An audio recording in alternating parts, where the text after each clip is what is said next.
திராவிட model அரசின் இந்த வார குற்றச்சரித்திரத்தில் சில 8/7/2024 திண்டுக்கல்லில் ரவுடி வெட்டி படுகொலை.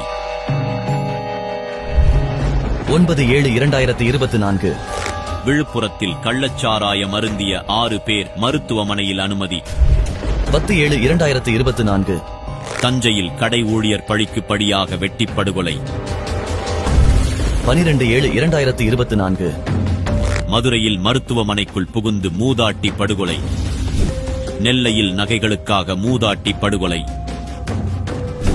மதுரையில் மூதாட்டி படுகொலை. மதுரையில் பள்ளி மாணவனை பட்ட பகலில் கடத்திய கும்பல் பணம் கேட்டு மிரட்டல். செங்கல்பட்டில் கள்ளச்சாராயம் அருந்திய 2 மருத்துவமனையில் அனுமதி. அதுதான் திராவிட மாடல். இப்படி தினம் தினம் தமிழக மக்களை மரண பயத்தில் வாழ வைப்பதுதான் திராவிட மாடலா? முதல்வரே,